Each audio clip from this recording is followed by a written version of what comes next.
नमस्कार दोस्तों।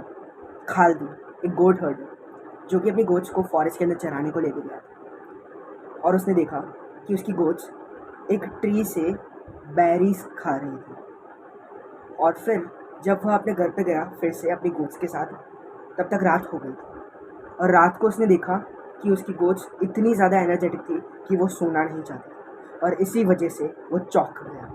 और वो चौंक गया इसलिए उसने जो मॉन्क्स होते हैं मोनास्ट्रीज के अंदर, उधर के हेड मीन्स अबॉट, अबॉट को कहते हैं the head of any monasteries. So उसने एक अबॉट को कंसल्ट किया और उसने ये अपनी फाइंडिंग्स उसको रिपोर्ट की। और इस फाइंडिंग्स को लेकर जो अबॉट है, जो हेड है मोनास्ट्री का, उसने ड्रिंक बनाई उसी बेरीज से और उसे पिया।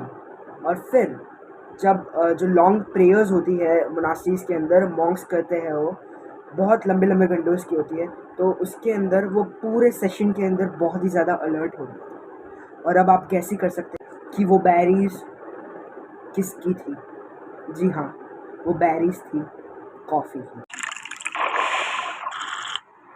From morning coffee to afternoon tea, caffeine is so thoroughly entrenched in our daily routines and has become the world's most widely used psychoactive substance. Tonight about coffee and how much many of us drink every day. Scientists, in fact, looking at that feeling you get when the caffeine wears off. Sometimes that chemical crash so intense, they're now considering it a medical condition. And so when you drink caffeine, what happens? Well, if you've ever had caffeine, you probably already know the answer to that. It's a stimulant, so you're going to feel acutely more activated, more alert. You may even feel a little euphoric. So you feel good when you drink a little bit of caffeine.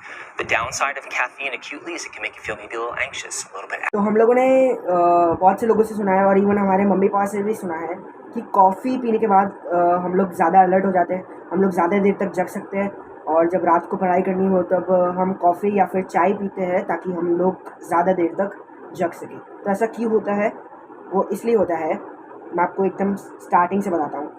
तो हमको नींद कैसे आती है? एक hormone होता है adenosine, वो कब रिलीज़ होता है वो भी बताता हूँ। तो हम कोई भी एक्टिविटी करते हैं हमारे डेली रूटीन के अंदर, जैसे थिंकिंग हो गया या फिर कुछ खेलना हो गया, तो एक बाय प्रोडक्ट एक हार्मोन निकलता है जिसका नाम है एडेनोसिन।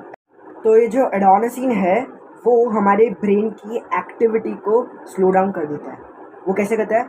हमारे ब्रेन के अंदर एडेनोसिन रिसेप्टर्स होते हैं, कुछ इस टाइप के होते हैं, और समझो ये एडेनोसिन है तो ये एकदम फिट बैठता है। वो ये एडेनोसिन रिसेप्टर्स है वो मोल्डेड है इस एडेनोसिन हार्मोन के लिए, और जिसकी वजह से ये इसके अंदर बाइंड हो जाता है और वो हमारे ब्रेन की एक्टिविटी को स्लो डाउन करता है, जिसकी वजह से हमें सोना पड़ता है। अब कॉफ़ी से कैसे हम अलर्ट रहते हैं और हमें नींद नहीं आती है वो बताता हूँ। तो जब हम कॉफ़ी पीते हैं और उसका डाइजेशन हो जाता है, तब कैफ़ीन नाम का एक ड्रग होता है कॉफ़ी के अंदर, जो कि हमारे दिमाग के अंदर चला जाता है डाइजेशन के बाद। अब जो कैफ़ीन है और जो एडेनोसिन है, उनका जो स्ट्रक्चर है वो सिमिलर है, सिर्फ स्ट्रक्चर सिमिलर है, दोनों अलग अलग चीज़ें हैं। इसलिए जो कैफ़ीन है और जो एडेनोसिन है उनका स्ट्रक्चर सिमिलर है, तो जो एडेनोसिन रिसेप्टर्स है उसके अंदर कैफ़ीन जाके बाइंड हो जाता है, और जिसकी वजह से एडेनोसिन उस रिसेप्टर के अंदर नहीं जा सकता है और वो हमारे ब्रेन की एक्टिविटी को स्लो डाउन नहीं करता है और हमारा ब्रेन को सोना नहीं आता है। और इसी वजह से हम कॉफ़ी पीने के बाद और कैफ़ीन की वजह से हम बहुत देर तक, बहुत घंटों तक हम सोते नहीं हैं।